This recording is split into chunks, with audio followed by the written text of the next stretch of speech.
तो सामान्यतः यह देखा जाए कि पिछला वर्ष कैसा था,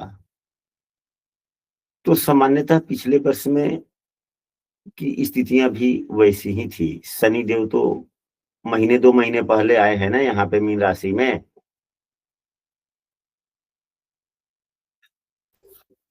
जी गुरुजी। तो वैसे शनिदेव दूसरे भाव में थे, देव गुरु बृहस्पति यहाँ पे थे। जी तो देव गुरु बृहस्पति की 10th भाव पर दृष्टि थी।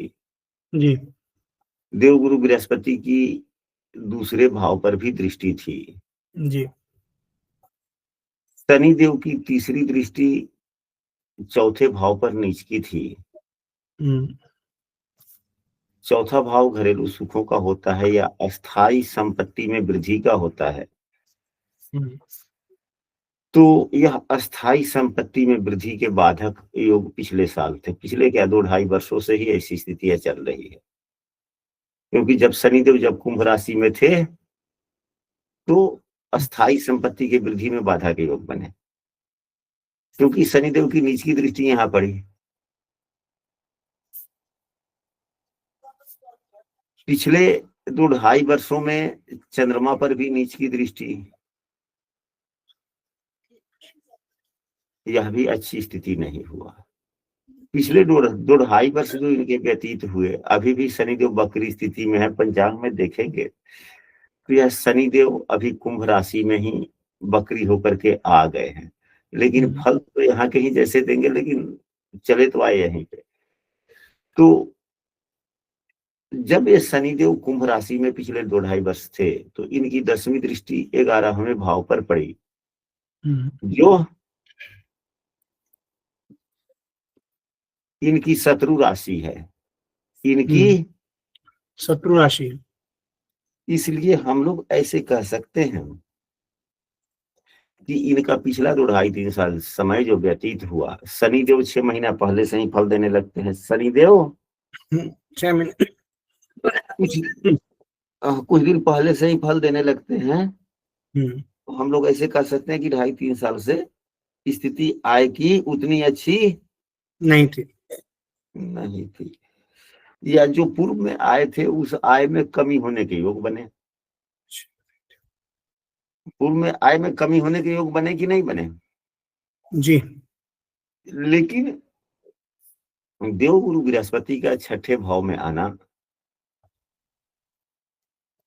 इन परिस्थितियों पर उतना कोई खास बुरा प्रभाव नहीं कर पाया। लेकिन हाँ, एक जो स्थितियां बनी, लेकिन वह कुछ ना कुछ आय में तो गड़बड़ दिखा, क्योंकि शुभ ग्रहों का प्रभाव मनुष्य पर कम पड़ता है, पाप ग्रह का प्रभाव थोड़ा ज्यादा पड़ जाता है। लेकिन अब स्थितियां बदलती हुई दिख रही है, दिख रही है, क्योंकि शनिदेव की तीसरी दृष्टि जब ही शनिदेव मार्गी होंगे, अभी शनिदेव जब तक बकरी है तब तक स्थिति थोड़ी खराब रह सकती है, लेकिन जब ही शनिदेव मार्गी होंगे और मीन राशि के होंगे तो स्थितियों में बदलाव आएगा, क्योंकि शनिदेव की तीसरी दृष्टि पंचम भाव पर पड़ेगा। तो ये लग्न कुंडली के देवगुरु बृहस्पति को देख रहे हैं, और बृहस्पति देव से गोचर में इनकी तत्कालिक मित्रता भी हो गई, एवं लग्न कुंडली में भी तत्कालिक मित्रता की स्थिति है। यहां से कुछ लाभ दिए। देवगुरु बृहस्पति का शनि पर दृष्टि पड़ना, शनि कर्मों के कारक भी हैं। शनि यहाँ पर केवल कर्मों के कारक नहीं, लग्नेश भी हैं जी। इसलिए शनि की प्राथमिकता थोड़ी बढ़ जाती है। क्या अपने दृष्टियों के कारण कहीं नुकसान तो नहीं कर रहे हैं? तो इनकी 7वीं दृष्टि भाग्य भाव पर पड़ रही है, वो भी मित्रवत दृष्टि ही है, यह नुकसान करने की बात नहीं है। लग्नेश की दृष्टि भाग्य भाव पर, लग्नेश के गोचर के लग्नेश की दृष्टि भाग्य भाव पर पड़ रही है, इसलिए यह भाग्य को भी उतना नुकसान नहीं पहुंचा पा रहे हैं। जी। शनिदेव की 12वीं दृष्टि, भले 12वीं 11, शनिदेव की 10वीं दृष्टि 12वें भाव पर पड़ रहा है। यह अनावश्यक खर्चों को दर्शाता है, अनावश्यक खर्चों को दर्शाता है, अनावश्यक व्ययशीलता को दर्शाता है। और भाव के स्वामी अपने भाव से 8वें आ गए हैं। तो जब भाव का स्वामी अपने भाव से 8वें आ जाता है, चाहे स्थिति उसकी जो कुछ अच्छा हो या बुरा हो, उससे फर्क नहीं पड़ता, लेकिन भाव के फलों में परिवर्तन लाता ही है। तो यहाँ पर देव गुरु बृहस्पति अपने भाव से 8वें आ गए, इसलिए परिवर्तन तो देंगे ही देंगे। तो क्या यहाँ पर किसी अशुभ ग्रह का प्रभाव है? तो गोचर के केतु देव की दृष्टि यहाँ पड़ रही है। गोचर के केतु की दृष्टि, केतु की दृष्टि पड़ रही है। अभी वर्तमान में अन्य अन्य ग्रहों को लिया जाए तो अन्य ग्रहगण अभी वर्तमान में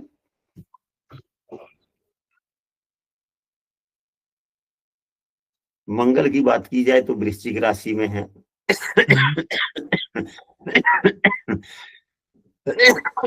इसके बाद में यहाँ पर आएंगे, अभी 22 अंशों के हैं, कुछ दिनों के बाद में मंगल यहाँ पर आएंगे तो मंगल केतु की युति बनेगी। तो केतु के दृष्टि से 12वां भाव खराब नहीं होता, केतु के दृष्टि से 12वां भाव खराब नहीं होता। अन्य जो भी ग्रह हैं वे तो कम समय के लिए गोचर करते हैं, तो वह तो मासिक फलादेश में अन्य ग्रहों की उपयोगिता थोड़ी ज्यादा हो जाती है। कहने का मतलब एक कायदे से हम लोगों ने देखा कि शनि क्या नुकसान कर पा रहे हैं या नहीं। तो शनि अब आने वाले वर्षों में नुकसान नहीं कर पा रहे हैं। अब देवगुरु बृहस्पति को देखते हैं। तो देवगुरु बृहस्पति आय भाव को मित्रवत दृष्टि से देख रहे हैं एवं संचार भाव को भी अपने स्वराशि के दृष्टि से देख रहे हैं।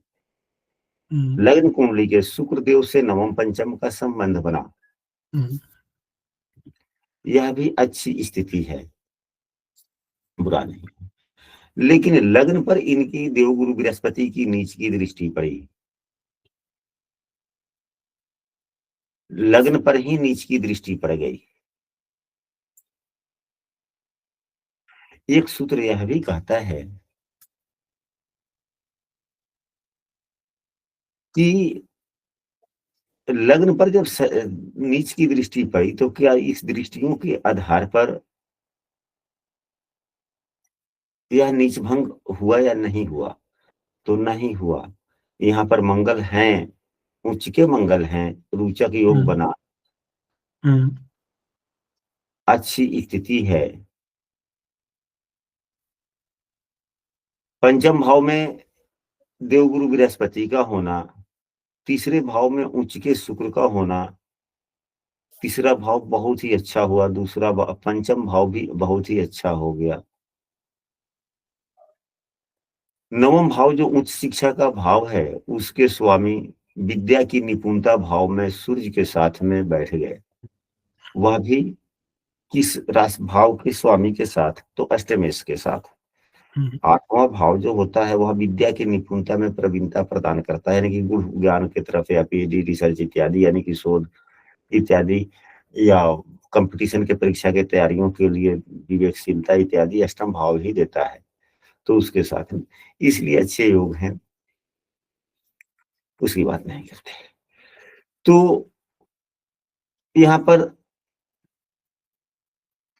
ये स्थितियां बनी, यानी कि विद्या बुद्धि के योग अच्छे हैं।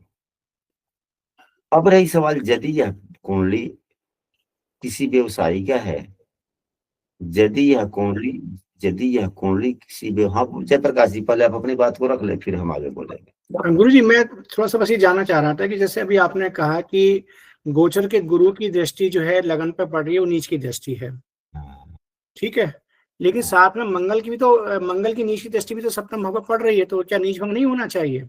हाँ, तो वो लग्न कुंडली के अनुसार नीच भंग हुआ ना। अब हाँ, तो अगर लग्न कुंडली के ग्रह, अगर मंगल यहाँ पर देवगुरु बृहस्पति होते तो लग्न कुंडली के ग्रहों की स्थिति से लग्न कुंडली का नीच भंग होता है, गोचर के नीच भंग होगा गोचर की स्थिति के कारण। अच्छा, ठीक जी। तो अभी यदि यह किसी ऐसे व्यक्ति जो व्यवसाय करते हैं, यदि उनकी कुंडली हो, तो ज्यों ही यह अभी मंगल देव का सातवां मान कितना हम बोले थे, 22 के आसपास है, 22 डिग्री के आसपास है गुरुजी। अब 22 डिग्री के आसपास में है, यानी कि 10-12 रोज में मंगल देव यहाँ आएंगे, फिर 1.5 महीने के बाद में यहाँ आ जाएंगे, यानी कि 2 महीने मानिए ना, 2 महीने के बाद में मंगल यहाँ पे आ जाएंगे, लगभग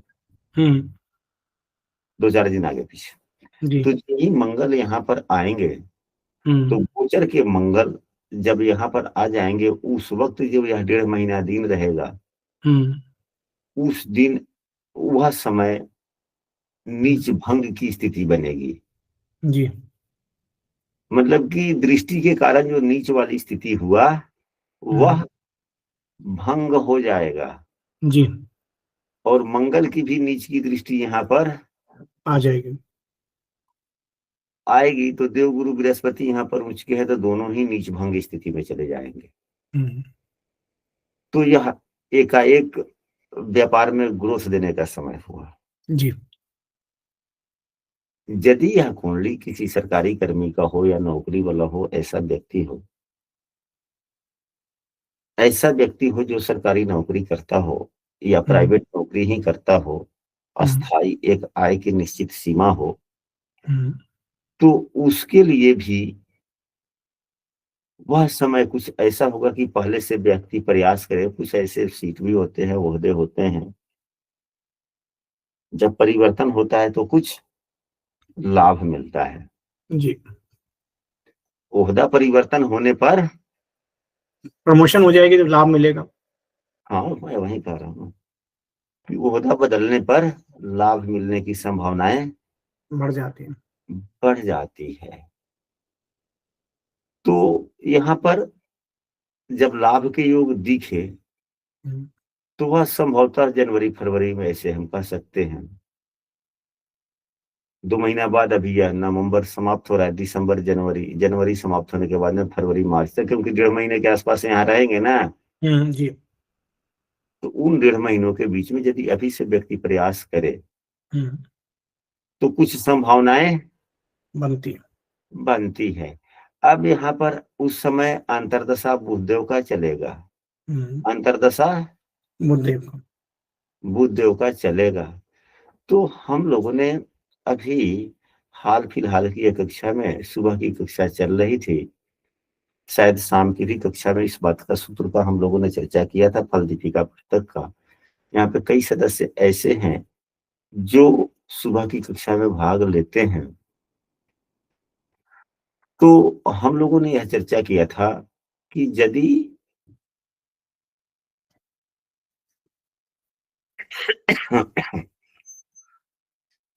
नहीं, मकर लग्न की कुंडली में बुध देव की स्थिति यदि अच्छी हो तो अपनी दशाओं में ये लाभ देते हैं, अपनी दशाओं में लाभ देते हैं मकर लग्न की कुंडली में, क्योंकि ये भाग्य भाव के स्वामी हो जाते हैं। यह भी हम लोगों ने पढ़ा था 9, 8, 7, 6, 5, 4। और कर्क लग्न की कुंडली में देव गुरु बृहस्पति धन हानि करते हैं। क्या करते हैं? धन हानि करते हैं।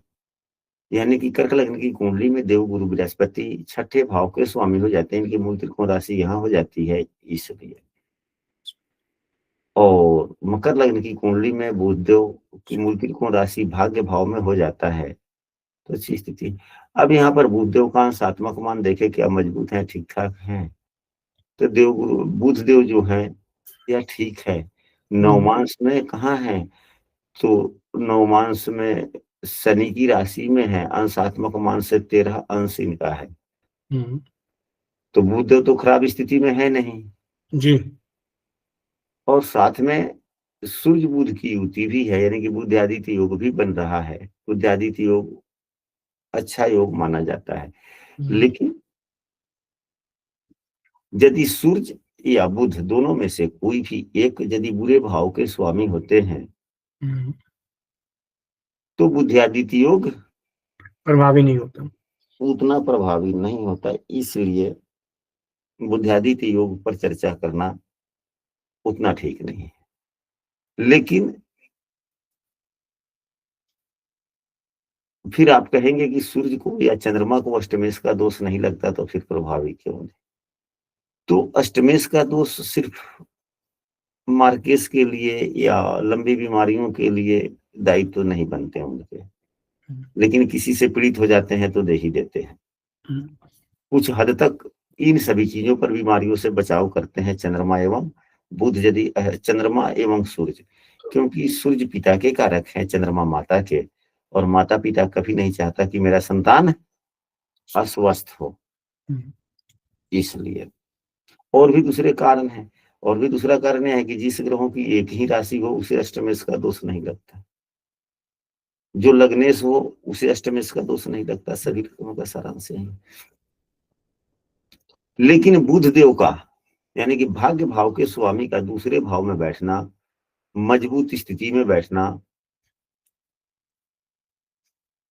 लाभकारी हो जाता है। तो यहां से तो ये लाभकारी यानी कि अच्छे भाव में है, धन से संबंधित भाव में है। यहाँ पर देखना यह है कि बुध देव की जो अपनी मूल त्रिकोण राशि है वह शुभ भाव के स्वामी बन रहे हैं कि नहीं है, तो शुभ भाव के स्वामी बन रहे हैं। धन से संबंधित भाव में है कि नहीं है, तो धन से संबंधित भाव में है। मकर लग्न में बुध देव धनदायक होते हैं अपनी दशाओं में, तो इनकी दशा जनवरी तक यदि शनि की है तो फरवरी से बुध की शुरू होने वाली भी है, और यह 2 वर्षों तक चलेगी, यानी कि 2.5 वर्षों तक चलने वाली भी है। अब देखा जाए जो हम लोगों ने फरवरी मार्च यानी कि हाँ यहाँ 2 महीने यानी दिसंबर जनवरी फरवरी की बात हुई, फरवरी मार्च तक में, तो फरवरी मार्च में बुध देव कहाँ रहेंगे? तो अभी बुध देव तुला राशि में है, अभी बुध देव तुला राशि में, तुला राशि में है। तो हो सकता है कि ये 2 राशि पार करके यहाँ पर हो जाए, लग्न में ही आ जाए। उस समय फरवरी की बात करते हैं, फरवरी में देख लेते हैं जरा सा, फरवरी में बुध देव कहाँ जाएंगे, 15 फरवरी को ही देखते हैं। तो 15 फरवरी को बुध देव कुंभ राशि में रहेंगे। उससे पहले से ही बुध देव कभी कभी तेजी में चलते भी हैं। अगर कुंभ राशि में भी रहेंगे या चाहे लग्न में रहें गोचर में या कुंभ राशि में रहें, दोनों ही स्थितियां तो इनके लिए ठीक ही है। भाग्य भाव का स्वामी का दूसरे भाव में होना नुकसानदायक नहीं होता धन के दृष्टिकोण से, या भाग्य भाव का स्वामी का लग्न भाव में होना भी नुकसानदायक नहीं है धन के दृष्टिकोण से। लग्न भाव में भी इनके मित्र की ही राशि है एवं धन भाव में इनकी ही राशि है। तो यदि ये अस्थाई आय के इनके पास में साधन है, यदि प्राइवेट जॉब करते हो या सरकारी जॉब करते हो, तो हम ऐसे आशा दर्शा सकते हैं कि फरवरी तक अपना प्रयास करें, स्थान में परिवर्तन होगा, ओहदा में परिवर्तन होगी, तो होने की समस्याएं बनती है। एक बात और कि क्या परिवर्तन के योग बन रहे हैं या नहीं बन रहे हैं, तो 5वें भाव में बैठे हुए ग्रह या पंचमेश के दशा अंतरदशा में स्थान परिवर्तन होने की संभावनाएं बनती है, क्योंकि 5वां भाव जो होता है वह 10वें से 8वां होता है। 10वें से 8वां नौकरी करना या दुकान करना 10म भाव से ही देखा जाता है। हम नौकरी पाएंगे कि नहीं पाएंगे, नौकरी मिलेगी कि नहीं मिलेगी, वह 6ठा भाव है, क्योंकि 10म का भाग्य भाव 6ठा होता है आपके भाव में, इसीलिए तो 6ठे भाव से नौकरी देखते हैं, इसीलिए 6ठे भाव से नौकरी देखते हैं, क्योंकि 10म भाव नौकरी का है, तो आपके भाग्य में नौकरी है या नहीं है, यानी कि 6ठा भाव मजबूत है, अच्छा है कि नहीं है। जिस प्रकार मृत्यु तो 12वें भाव में होती है, परंतु मृत्यु का भाग्य क्या है? छठा भाव।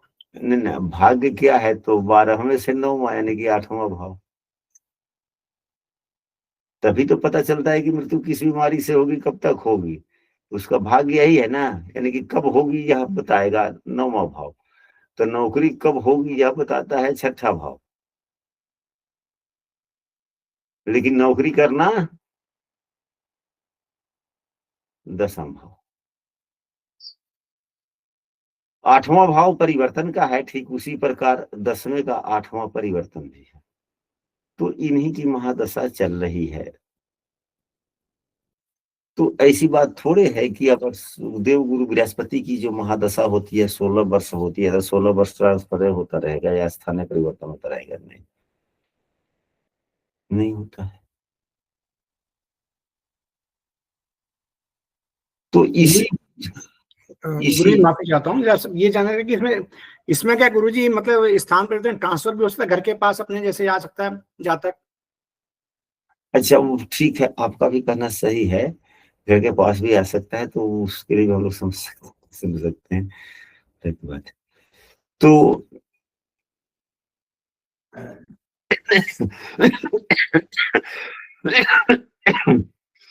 बुधदेव 6ठा भाव भी है, इन्हीं की अंतरदशा चल रही है। बुधदेव 6ठे भाव के स्वामी एवं भाग्य भाव के भी स्वामी हैं। मतलब अंतरदशा इन्हीं की चलेगी। तब इनकी अंतरदशा में जब गुरु की प्रत्यंतर होगा या शुक्र की प्रत्यंतर दशा जब चलेगी, तो संभावना बनती है। तो अब देखा जाए कि बुध की महादशा में, भले बुध की प्रत्यंतर में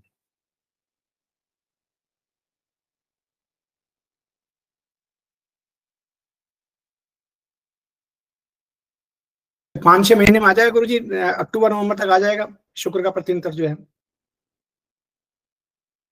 प्रत्यंतर तो जल्दी जल्दी व्यतीत होते हैं ना। तो गुरु जी पहले बुध में बुध चलेगा, बुध के बाद केतु आएगा, केतु के बाद शुक्र आएगा। शुक्र आएगा, तो उस समय तक भी परिवर्तन हो सकते हैं। अब शुक्रदेव, तो अब उस समय क्या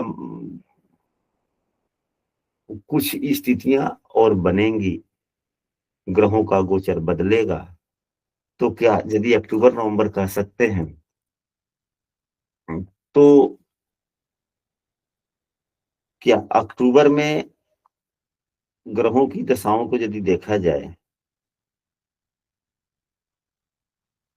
हम 8 अक्टूबर देख रहे हैं,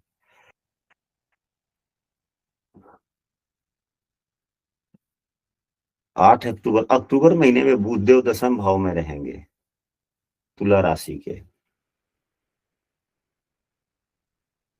मंगल देव यहीं पे रहेंगे गोचर में, नीच भंग हुआ मंगल का, लग्न पे उच्च की दृष्टि, चौथे भाव के स्वामी का नीच भंग गोचर में। देखिए उस समय की स्थिति क्या कर रही है। उस समय देव गुरु बृहस्पति कर्क राशि में ही रहेंगे, मंगल देव यहाँ पर रहेंगे अक्टूबर में, और मंगल देव का अंशात्मक मान 11 के आसपास में रहेगा, यानी कि सितंबर में आ जाएंगे यहाँ पर। तो यहाँ नीच भंग हो रहा है।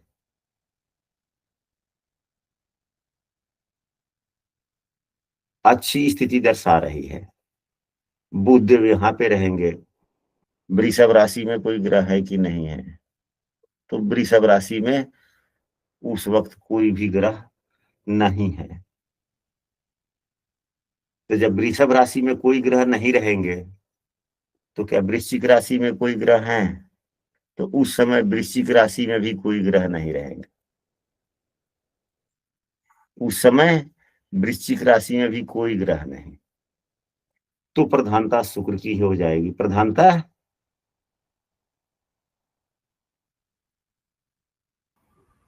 शुक्र की हो जाएगी। और शुक्र देव का ही प्रत्यंतर चल रहा है। मंगल का नीच भंग भी हुआ जी। मंगल उच्च की दृष्टि से लग्न को भी देख रहा है। भाग्य भाव का स्वामी गोचर में अपने से एक भाव आगे अपने मित्र के साथ में है। शुक्र और जब वक्रोत्तम भी है, शुक्र वक्रोत्तम भी है और उच्च के हैं। उस समय शुक्रदेव की बात की जाए तो उस समय शुक्रदेव तुला राशि के ही यहीं पे गोचर कर रहे होंगे, यानी कि मालव्य योग भी बनाएंगे जी, उस समय। मालव्य योग बनेगा। हाँ, शुक्र का अंशात्मक मान 13 अंशों के आसपास 13 अंश है। यह 8 अक्टूबर की मैं गोचर बतला रहा हूँ। 8/10/2026 का यह गोचर है। तो उसके बाद में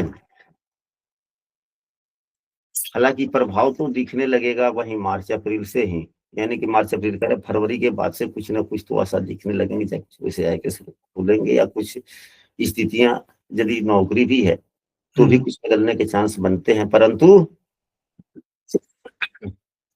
अक्टूबर से या सितंबर से उम्मीदें बढ़ जाएंगी। उम्मीदें बढ़ने की संभावनाएं बनती है। अब सितंबर में देखते हैं कि प्रत्यंतर किस ग्रह का है।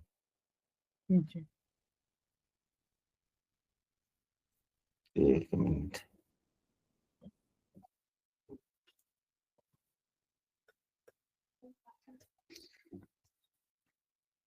अभ्यास कक्षा बार बार आवश्यक हो रहा है। आप लोग को जितने व्यक्ति शामिल हो रहे हैं सभी के सभी व्यक्तियों को बोलना चाहिए। नहीं बोलेंगे तो कैसे होगा, मन ही नहीं लगता। सब बोलेंगे उल्टा सीधा हो जाता है मेरा। कोई बात नहीं, तो उल्टा सीधा बोलते बोलते ना सीधा होगा। जी,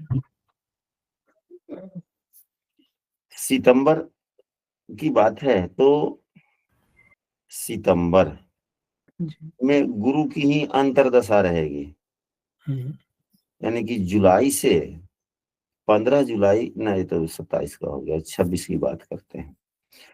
26 में अक्टूबर महीने तक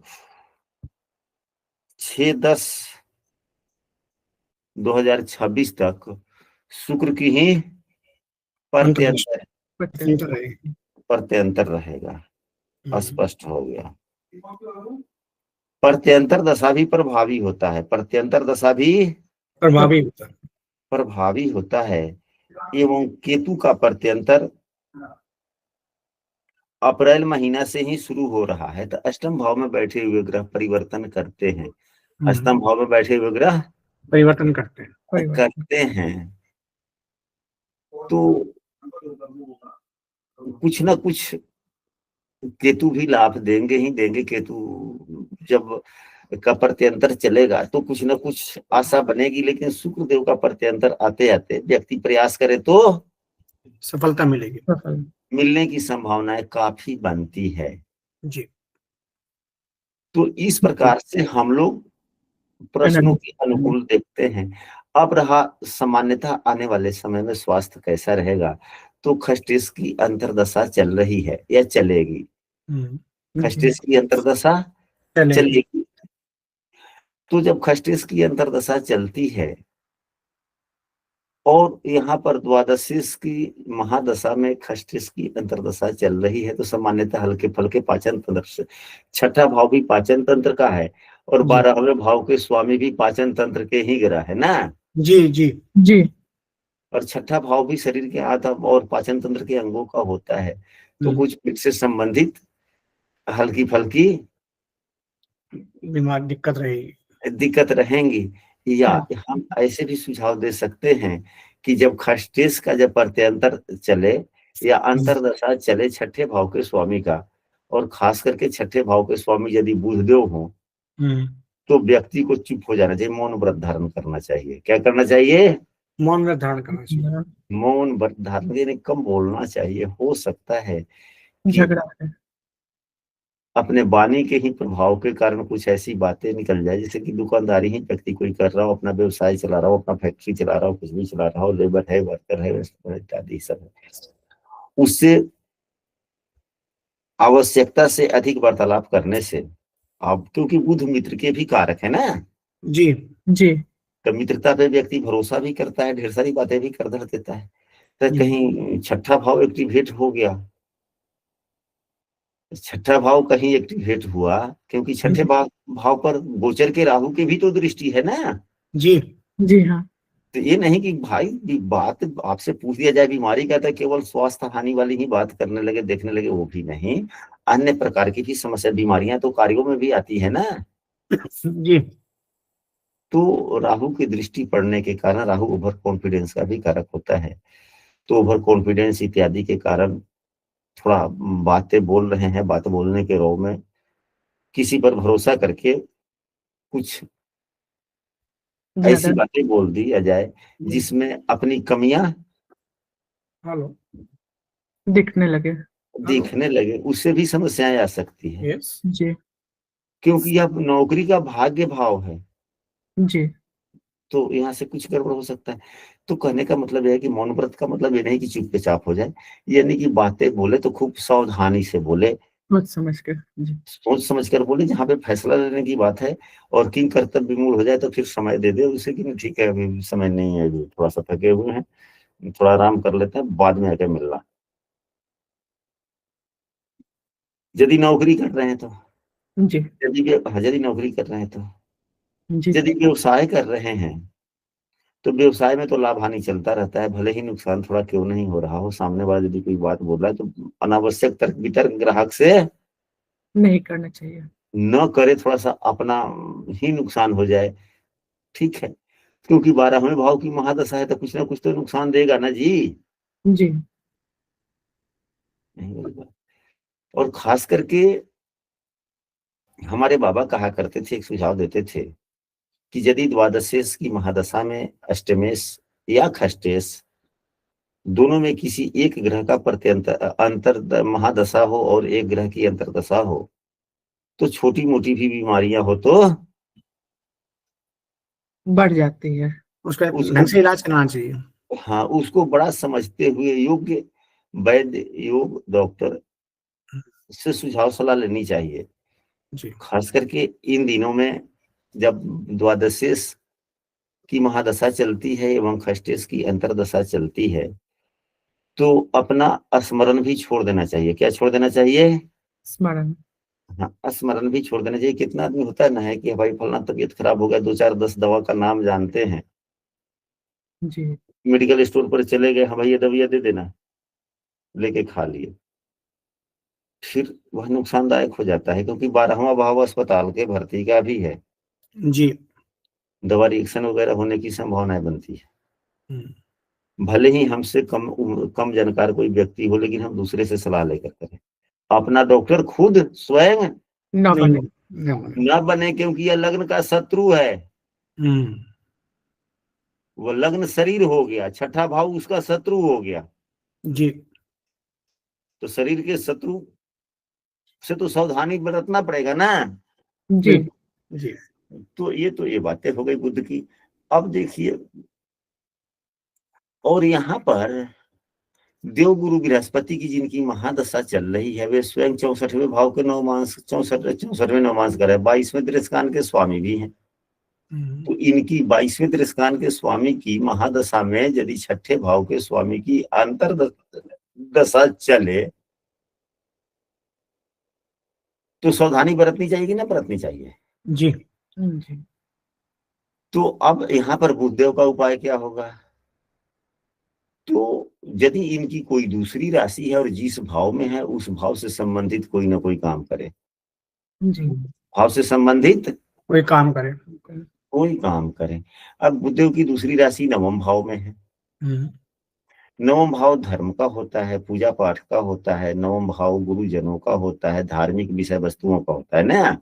जी जी तो कोई भी काम व्यक्ति कर सकता है उस क्षेत्र से हम्म, संबंधित, अपने गुरुजनों का आदर सत्कार करे, गुरुजनों से फोन पर वार्तालाप करे, मुलाकात करे, वहां से कुछ आशीर्वाद ले, या नहीं तो यदि बिजनेस है, व्यवसाय, उसके पास में फुर्सत नहीं है, नौकरी पेशे में है फिर भी फुर्सत नहीं है, तो धर्म ग्रंथ से संबंधित अपने दिनचर्या में शामिल कर ले, कुछ देर 5 10 मिनट पढ़ना। यदि वह भी नहीं हो रहा है तो धर्म ग्रंथ जो है, जिस धर्म के व्यक्ति हों, जिस ईश्वर से उन्हें ज्यादा प्रेम हो, उस प्रकार की पुस्तकों को लेकर योग्य व्यक्तियों में यथासंभव समयानुसार देते रहे, पूछ के कि हाँ जी हमें पुस्तक आपको देना चाहते हैं, कौन सा पुस्तक खरीद के दे। और इच्छित पुस्तक अगर खरीद के देते हैं तो वह व्यक्ति सामने वाला पढ़ेगा भी उसको, और जब पढ़ेगा और नाम भी लेगा, या अपने दैनिक दिनचर्या में शामिल कर लेगा। जी अपने दैनिक दिनचर्या में पूजा पाठ शामिल करे, अपने इष्ट देव का, चाहे जो भी उनके इष्ट देव हैं, जो उनके घर के देवता हैं उनके, जी या नहीं तो अपने घर से यदि अपने दुकान पर जाते हैं, रास्ते में कोई मंदिर है तो एक रूटीन बना ले प्रतिदिन मंदिर में। जी अगर सरकारी नौकरी करते हैं या कोई प्राइवेट नौकरी ही क्यों ना करते हो, तो अपने रूम से निकलते हैं, ऑफिस तक जाते हैं, तो रास्ते में मंदिर मिलती हो तो ठीक है, नहीं तो अपने ऑफिस में ही एक फोटो ओके जो भी हो स्थिति के अनुसार, करेक्ट। और फोटो पीछे न लगाएं, फोटो आगे लगाएं। फोटो सामने लगाएं या दाहिने साइड में लगाएं। दाहिने साइड में लगाना अच्छा होता है जी। क्योंकि ऑफिस में सामने व्यक्ति बैठता है, जैसे अभी हम बैठे हुए हैं, यह मेरा ऑफिस ही समझिए, ऑफिस ही है ना जी जी तो अगर हम सामने फोटो लगाते हैं तो सामने, अगर हमारे सामने जो व्यक्ति बैठेगा उसका चेहरा मेरे तरफ होगा, तो वह जो फोटो होगा वह सामने बैठे हुए व्यक्ति के पीछे हो जाएगा ना। जी जी हाँ तो यह लाभ उतना नहीं देगा। लाभ जो अगर 100% लाभ की उपेक्षा करते हैं तो यह आपको 20 से 10-20% देगा, 25% तक देगा, 100% नहीं देगा। अगर हम दाहिने साइड में अपने लगाते हैं तो हम भी देखेंगे, सामने वाला व्यक्ति जो बैठा हुआ वह होगा वह भी देखेगा उसको। हमारे दाहिने हो गए, सामने वाला जो बैठा है उससे बाएं हो गए।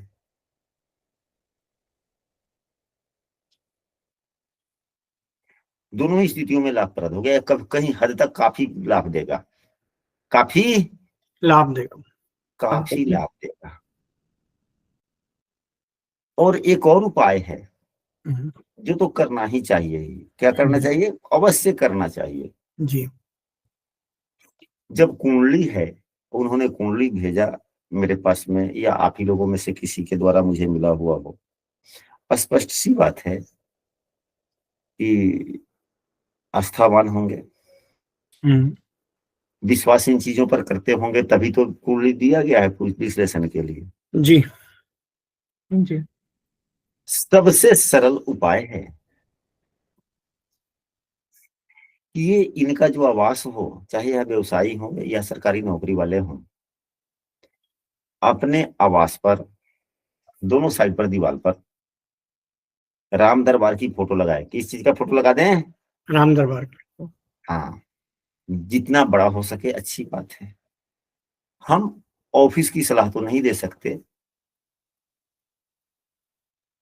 क्योंकि ऑफिस जो होता है वह क्या हो जाता है, सरकारी जगह, नहीं ना, सरकारी हो चाहे प्राइवेट हो, प्राइवेट हो। फर्क को नहीं पड़ता। उसको पब्लिक पैलेस कहते हैं ना। जी जी तो पब्लिक पैलेस पे यदि आप फोटो लगाते हैं तो वह वहां की स्थिति बतला सकती है कि क्या हम लगा सकते हैं, नहीं लगा सकते हैं। नहीं तो यह थोड़ा सा जातीयता के लिए होता है कि भाई हिंदू मुस्लिम कर रहे हैं, फल्ला फल्ला कर रहे हैं, तो वह ठीक नहीं होता। हाँ, अपने हम निजी आवास पर तो लगा ही सकते हैं ना, चाहे सरकारी नौकरी में है तो हम अपने आवास पर लगा सकते हैं, या हम अपने निजी घर पे लगा सकते हैं। निजी आवास पर लगाने में कोई दिक्कत है? नहीं नहीं क्योंकि आवास तो आवास है, काम करने के लिए तो कार्यालय है, काम करने के लिए कार्यालय है। कार्यालय है। जो जिस धर्म के व्यक्ति होते हैं अपने आवास पे अपने धर्म के अनुसार अपने भगवान का फोटो, मंदिर इत्यादि रख सकते हैं, और उसमें अपने समयानुसार अपना पूजा पाठ इत्यादि कर सकते हैं, चाहे वह प्राइवेट जॉब वाले हों या सरकारी। सरकारी। तो यह हुआ।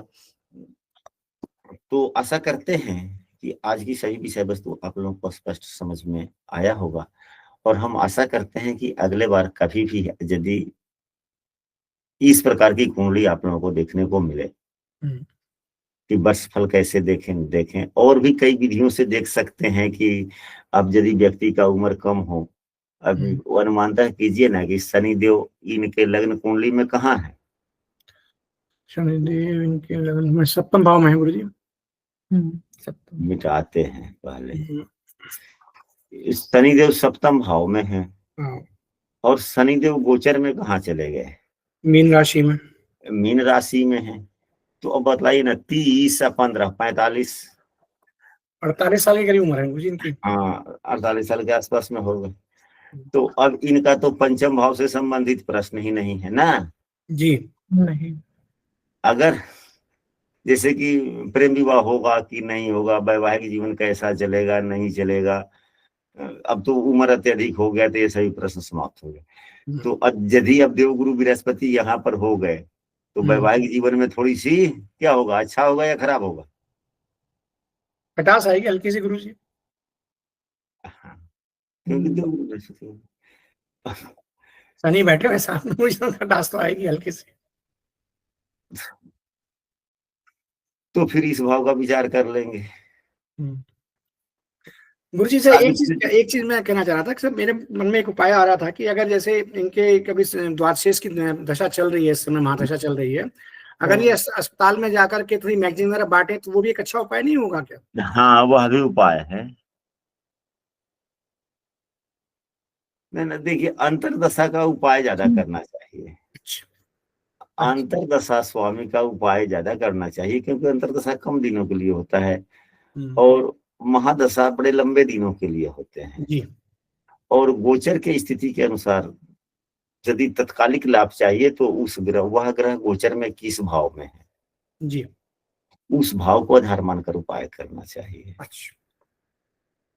तो अभी द्वादशे 7वें भाव में गोचर कर रहे हैं, तो 7वें भाव को ही आधार मानकर उपाय किया जाए।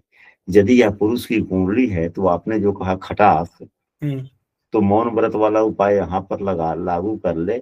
यानी कि यदि पुरुष हैं तो जब भी आवास पर जाते हैं, पत्नी सामने आती है तो कुछ बड़ाई वाली बात बोल दिया करे। जी। कुछ बड़ाई की बात बोल दिया करे। औरतें वैसे भी होती है, थोड़ी सी बड़ाई कर दीजिए तो ज्यादा खुश। उनको ज्यादा बड़ाई करने की भी आवश्यकता ना है। जी। कोई भी एक बात बोल दीजिए कि आज आपने बहुत अच्छा कपड़ा पहन रखा है, बस केवल इतना ही कह दीजिए ना कि आपका आज का कपड़ा जो है ना बहुत अच्छा लग रहा है, इतना ही मैं प्रसन्न। कभी कोई एक बात बोल दे, केवल यही आदत डाल लेना व्यक्ति, तो यह साल भर के लिए तो अच्छी ही बात है ना। जी। जी। जी। यदि महिला की कुंडली हो तो जो ही पति आते हैं तो आज बड़े थक गए, आज आपको कुछ नहीं करना, चुपचाप बैठिए। मतलब एक वाक्य 2 वाक्य तो काफी होते हैं किसी को खुश करने के लिए, अपने आप माहौल ही बदल जाता है। तो यह सर्वोत्तम उपाय हुआ या नहीं हुआ? जी, बहुत तो अब देखिए ना, यह भाव का उपाय हो गया, सप्तम भाव का। और बात यहाँ पर नौकरी में बदलाव की है या व्यवसाय में उन्नति की है, तो नौकरी में व्यवसाय के रहता है, दशम से दशम भाव भी हो गया जी। या 7वां भाव व्यवसाय का ही होता है, सब कुछ तो ठीक है। तो यह उपाय सर्वोत्तम होगा। आपने भी जो उपाय कहा है यह उपाय भी अच्छी ही है, यह उपाय सदैव लागू होंगे। लेकिन यदि गोचर में वह जिस भाव में गोचर कर रहे हैं उस भाव का यदि उपाय कर लिया जाए वो ज्यादा अच्छा है। वो ज्यादा अच्छा है। शनि देव का उपाय किया जाए। शनि देव स्किल पावर में है, स्किल वाले भाव में गोचर कर रहे हैं ना। जी। जी। जी। जी। तो तीसरा भाव जो है यह सिग्नेचर का भी है। किस चीज का है? सिग्नेचर। सिग्नेचर का भी है, राइटिंग का है, हस्ताक्षर का भी है। यदि व्यक्ति व्यवसायी है तो अपने ज्ञान अपने स्किल का उपयोग खूब सोच समझ कर करे, खूब सोचे समझे उसका उपयोग खूब दनादन करे, कई सुनी बातों में ना पड़े। जी यदि व्यक्ति कोई नौकरी करता है, प्राइवेट कर रहा हो, सरकारी कर रहा हो, तो इन दरमियान जब तक शनिदेव वहां पर हैं, जब तक शनिदेव वहां पर है, यहाँ पर हैं, तो किसी भी फाइल पर दस्तखत करने से पहले फाइल को थोड़ा सा ज्यादा ध्यान से देखना चाहिए। देख ले।